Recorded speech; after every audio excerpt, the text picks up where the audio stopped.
Talking Talk Therapy, the Send Counseling and Wellness. I'm your host, Trevor Thompson. Today we have a special guest, Joe Newman, on. He's the Chief Information Officer at Life Launch Centers.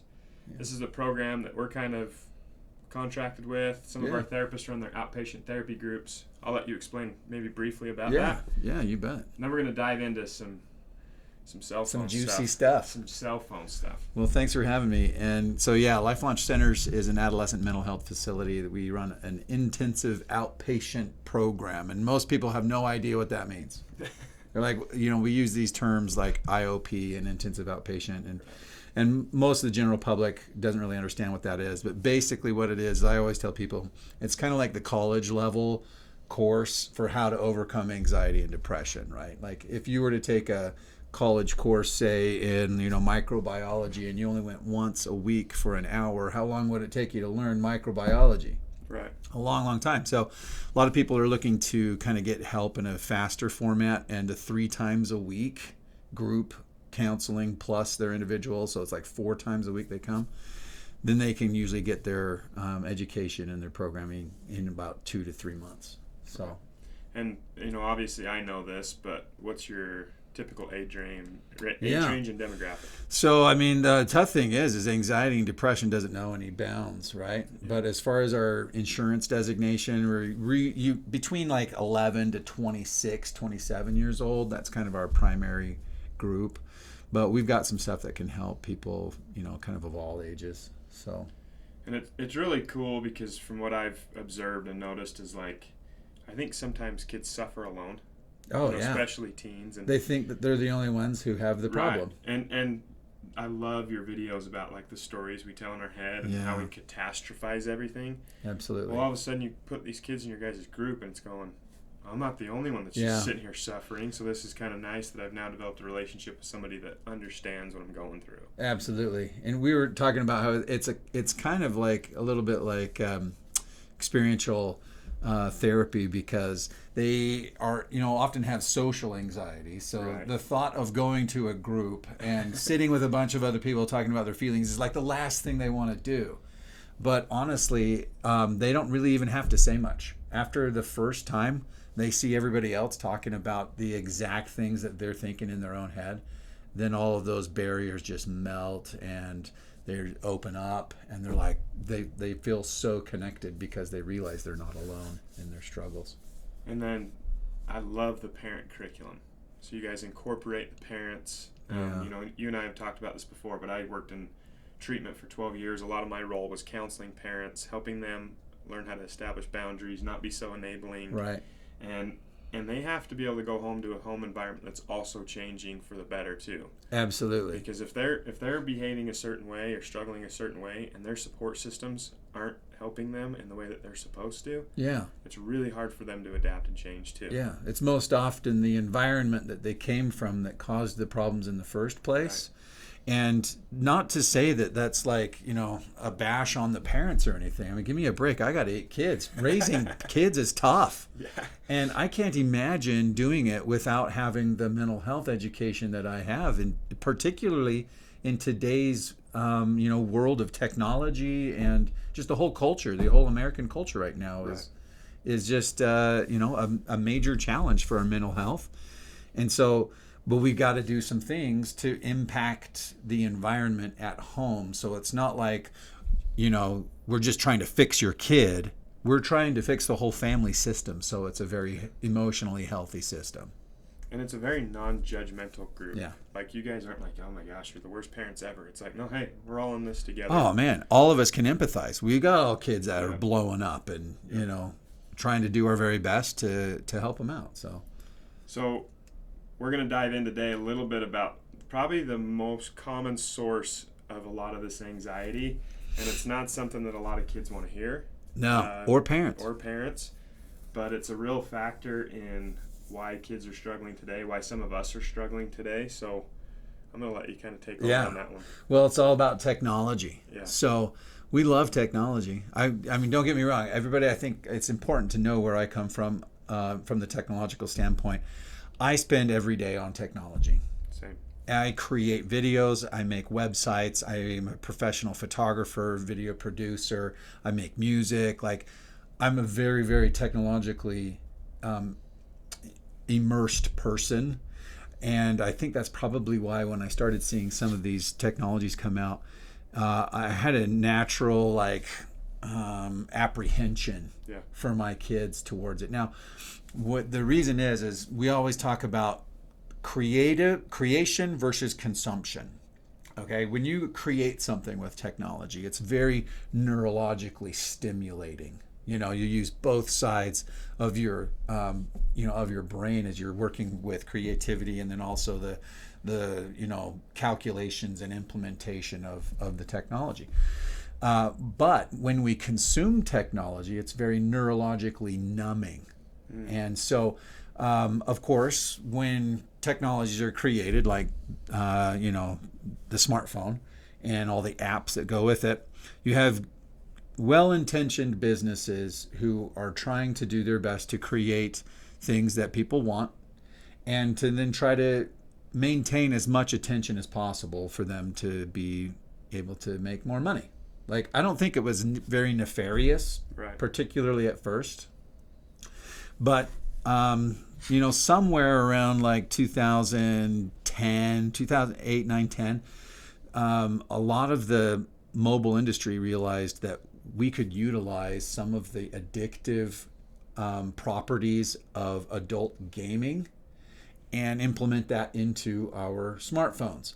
So they literally went and hired the producers of adult gaming content to make apps and adjust our devices so that they became more addictive.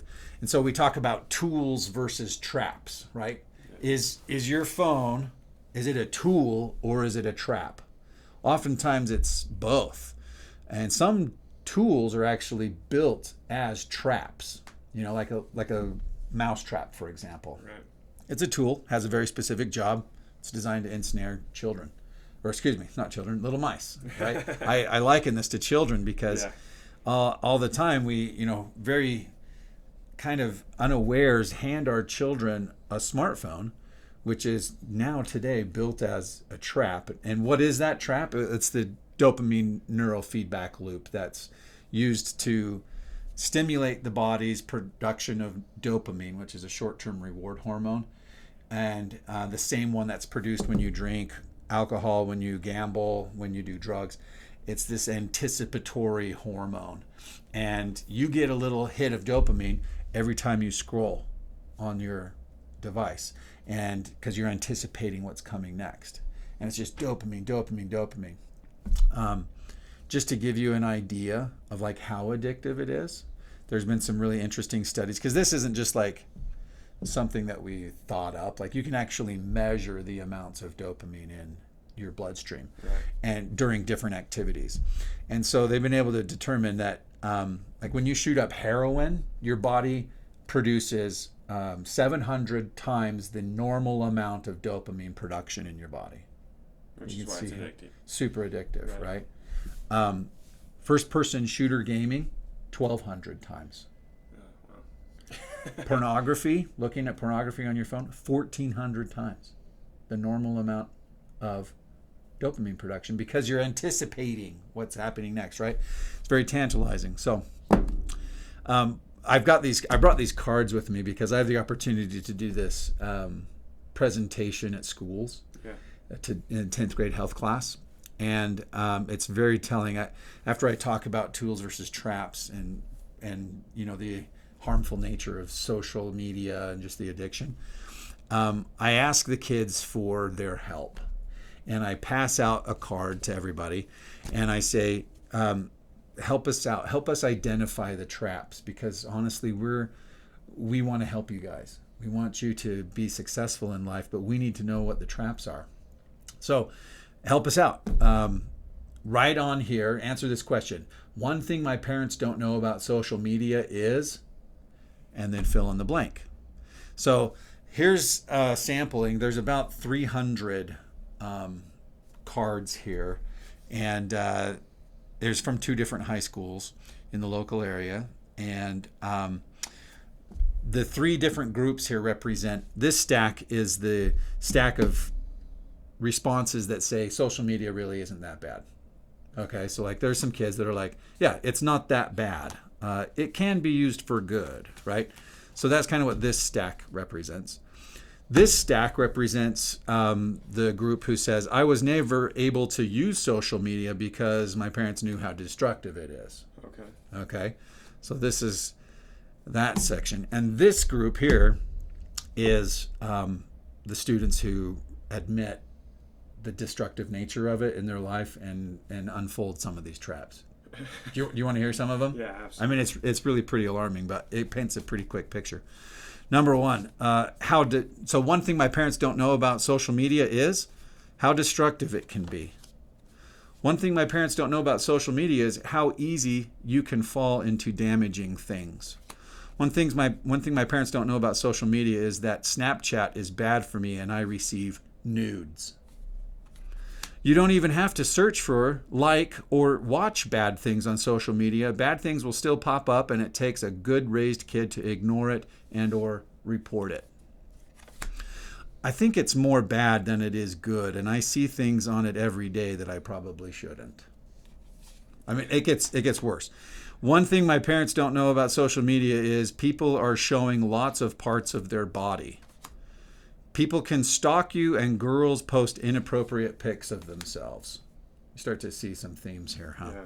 One thing my parents don't know about social media is there's a lot of people sending nude pictures. It's way harder to avoid the sexual parts of any social media platform than parents think. Wow. I mean, this really starts to make you think about getting your kid a smartphone for Christmas, right? I mean, kudos to them for being insightful enough to recognize this is crazy. This is how 10th graders. Easily accessible this stuff is. Yeah, they're 15 years old. It was at the beginning of this school year. So there are people online and they are catfishing instead of teens, and it might be a 50-year-old man. There are so many catfishers who look harmless. One thing my parents don't know about social media is how many predators there are. I think this one back here says, the amount of kids who will talk to predators even when it's known they're predators. Wow. So they're aware this is probably a scam, but I'm going to keep talking to them. Yeah, because it's interesting and it doesn't trigger their their amygdala, which is the fight, flight, or freeze response. They don't recognize the danger of it.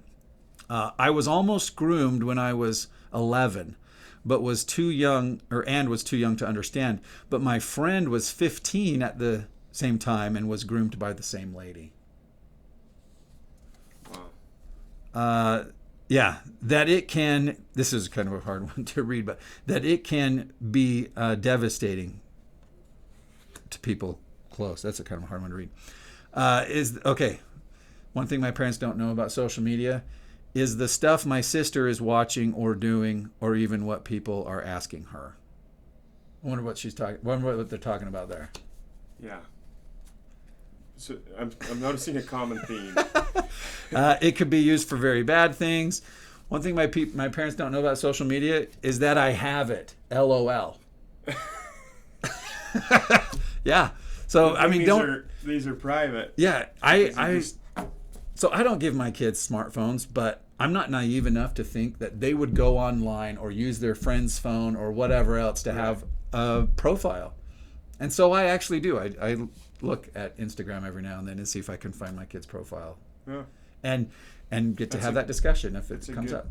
That's a good engaged parent, in my opinion. It's scary though. Yeah. Because you know that they're being, spiteful or whatever, and you're afraid of what they might find, but it's worth it, right?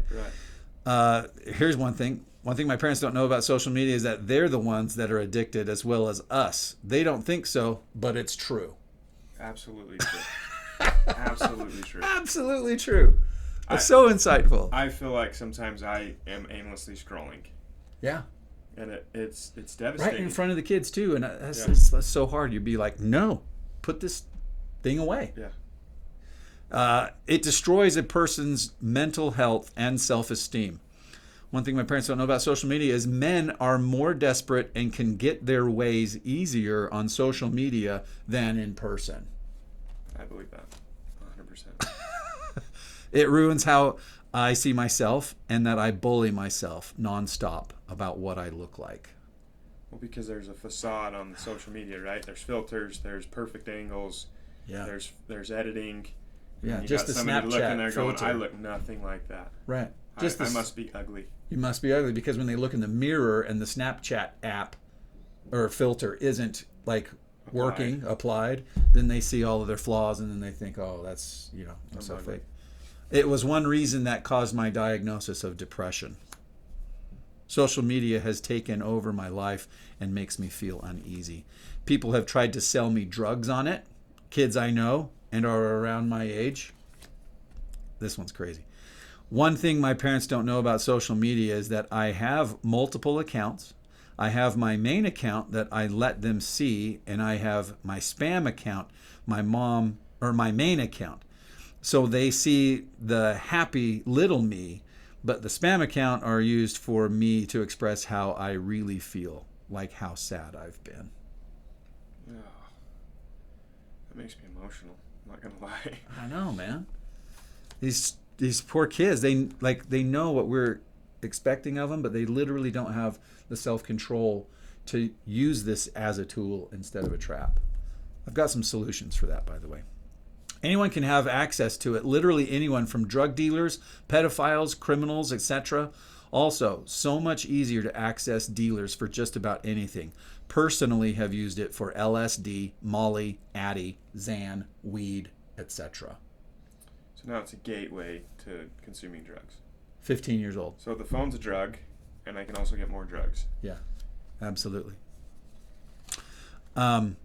There can be bad things without searching for it. It can just come up in ads. How it takes a toll on my stability and mental health. I mean, you guys, this whole stack is full of these. Same message too. Yeah, and over and the over. The common theme to me seems to be the promiscuity. Oh yeah. Of half naked people. Or full naked.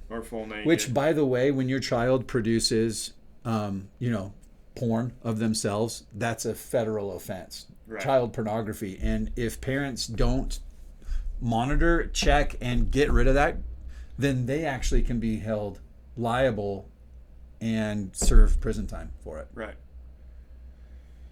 So often we treat these as like private devices. Yeah. And I have to tell parents and kids all the time, there's nothing private about what you do on your phone.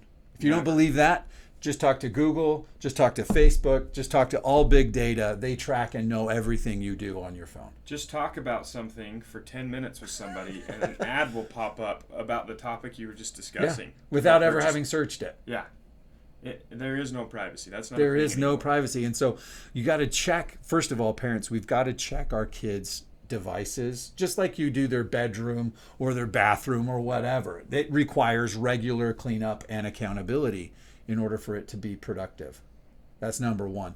Number two, because parents, I'm a doer. Like I don't really like the just talk about the problem and then lament. No, let's figure out what are we going to do to improve the situation. The other thing is, let's talk about the addiction aspect of it. So that dopamine neural feedback loop I mentioned earlier is primarily exploited by notifications. Turn off notifications, turn off addiction. Really? Yeah. Because now when you post something on Instagram or whatever, you're being creative. You're just posting it to post it. Yeah. But it's all of the notifications that come back with the dings of you got more hearts, likes, comments, shares that become that anticipation, and the dopamine hits over and over and over. I'm waiting for it. Yeah. I have a niece who, she's now like 19 years old, but when she was 14 and got her smartphone, she was all over Instagram. And I was like, oh my gosh, she's just like constantly on this. And I'm worried about her. Well, I didn't really have much of this information or anything at that time, and she, actually turned out pretty well. And so she actually came and helped me with one of my advertisements for Life Launch. And I asked her, I was like, how did you make it through all of this social media, age and not end up with anxiety and depression like so many of your counterparts have. Yeah. And she said, when I first got social media, particularly Instagram, immediately I started having body image issues because of all the comparison that comes along with Instagram. Right. That's the main problem with that platform.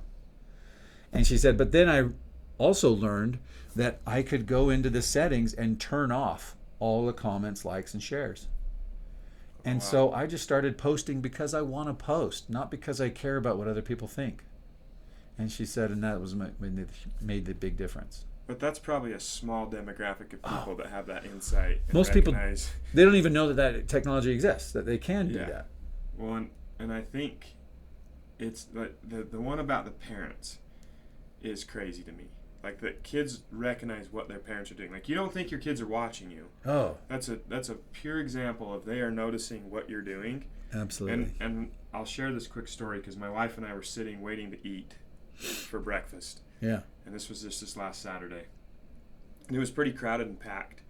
And we're waiting for a table in a small diner. And I'm looking, and there's 4 tables in front of us just stacked, kind of the way these cards are. And there's people facing each other in each booth. And it just happened to be 2 people per table. Yeah.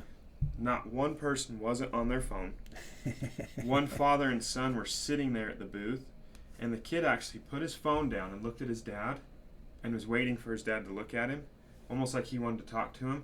And his dad was just scrolling and scrolling. And I could see he was looking at social media, scrolling. 20 minutes. I watched because our wait was 30 minutes. 20 minutes. He never looked up from his phone. And then his kid just went back to his phone because he felt awkward. Right. And I was like, this is the saddest thing I've ever watched. There's a couple right there, not engaging, not talking, just head down on their phone. And if you look up from your phone, you'll probably notice some of the same things. It's so true. I experienced a similar thing at the pool just a little while ago. The swimming pool. I was at the our neighborhood swimming pool, and there's like a dozen kids in the pool, and every parent was on the side on their phone while their kids are having all the fun. And I'm like, you guys, what happened to being with our kids? Yeah. Like, where are they learning these behaviors? They're learning them from us primarily. Right. And then a lack of engagement and accountability to know we're not getting on there. Yeah. Because I understand we talked about this on one of our episodes, like you start to make something such a big forbidden fruit, the more tempting it is to do, right? Like, sure. Obviously we can have structure, you can have boundaries, and you can say, if you do this, these are the consequences, and that's important. Absolutely. But I feel like the engagement of a parent and the education is the most important part. Absolutely. There are things you're going to want to do. I understand you're going to want to do them. All your friends are doing them. It's okay that you feel these temptations. It's okay that you want to do these things. Here's the risks that are associated with it. You're providing the education because that's your job as a parent. Yeah. And I would much rather my kid get that information from me than from somebody else that's trying to justify why it's okay. Well, and I think the number one argument I hear from parents about getting their kid a smartphone is that they want their kid to be technologically savvy, as though them participating in social media makes them a tech whiz. Right. Okay, my kids don't have smartphones, but they're Adobe certified, they're Microsoft Office certified, they know how to make photos and videos, and they do that regularly. But that's, production. That's creation. Yeah. It doesn't make them tech savvy with all the consumption. And there's this idea that, well, we want to like help them learn how to use it responsibly in our house before they leave. Which honestly sounds a lot like the same argument about teaching your kid how to drink responsibly at home with you before you leave. Right? I don't want you doing it with your friends, but you can drink here with me. Right. And there's a lot of parents that actually do that. And the studies will show that when addictive substances or behaviors are introduced to the developing brain of a teenager, they're more likely to develop a long-term, lifelong addiction to that. Yeah. Whereas you give their brain some space to develop naturally without addiction. And the developmental process is the ability to put logical thought process before emotional impulse. It's that prefrontal cortex part of our brain that doesn't really start developing until about age 11 and doesn't finish till you're about 25. So even at 18 years old, they're only like halfway through their logical development. And so, like my daughter, she had a dumb phone. She was, 16, 17. We're like, oh, well, we need to give her a phone because she's driving or whatever. Talk to her, yeah. Right? But she had T9 text because I wanted to make it difficult so she wouldn't become addicted to text. Well, I also wasn't aware of this at the time, but girls particularly are more prone to compulsive texting than boys are. And it was totally apparent. Like, we had rules, she'd break them, her phone would get taken away. Eventually it got to the point where I just said, you know what, babe? I cannot facilitate this addiction in your life anymore. You're 17 years old now. You're 9 months away from being able to buy your own smartphone with your own money and sign your own contract, and that's what it's going to take, because as a parent, I just can't in good conscience facilitate this addiction for you. That's awesome. And she's about 4 months away from it now. So, and we'll see if she does or not. But so the thing that I have noticed, working through treatment and working with teens, is relationships really are the most important thing in their life. And I think a lot of them are longing for that, and I think they're filling that void with social media. Absolutely. But it's so surface level. And even diving into the oxytocin and the dopamine and everything that's produced from an intimate relationship, putting your arm around somebody, having a moment where you go on an adventure with a friend, that is developing a real relationship, not somebody liking your post. Exactly. And it's like you said, it's all about oxytocin versus dopamine. So oxytocin is that long-term happy hormone that's created when you have deep, meaningful conversation, eye to eye, face to face, arm in arm with someone. Yeah. Okay? That helps you feel satisfied long term. And but when we also know that when we interact with humans through a screen, our body doesn't create any oxytocin. Right. It's actually all dopamine. And so no matter how much they text, scroll, post, whatever, try to gain interaction or connection through this, it cannot deliver on what their body is actually seeking, which is this oxytocin in person. Which is even more terrifying when you think about a young child that is supposed to be developing through relationships. Yeah. Oxytocin is crucial in the early developmental stages. Absolutely. You're crying at the dinner table, but I'm going to shove a screen in your face. Yeah. Even out in public at a restaurant. And now we've really, in my opinion, you've enabled your kid to develop poorly. It honestly, it reminds me of like some of those, there's some tribes in Africa that will bind their babies' legs and put them in like a carrying pouch for like a couple of years, and they have a hard time walking afterwards. Yeah. I think we're doing that very similarly to our children's emotions by giving them screens. We're crippling their development. Yeah. And we often always say we trade resilience for convenience. Yep. I mean, I get it. My youngest is 1.5 years old, and when we're in the car, it's really convenient to just like throw a screen at him and just keep him quiet. It's way more work to have to sit in the back seat with him and engage and talk and play and feed him or whatever you got to do. But what we're doing is really trading their emotional resilience for the convenience. We have a therapist that works here. He's doesn't allow his kids screens at all. But I even asked him, I said, what about those long road trips? Because you guys drive 5 hours to go visit family. Yeah. And he's like, you'd be surprised how interesting it is to listen to my 4-year-old and the things that he tells when he's not distracted by a screen. Absolutely. And he goes, I actually find it really intriguing. Oh, yeah. And we have some really good talks. Yeah, way more connecting. Yeah. We play a lot of Would You Rather. Oh, yeah. And the stuff my 4-year-old, he's 5 now, what he comes up with is hilarious. Yeah. And that's crucial to development and learning to have a good example of what a healthy relationship looks like.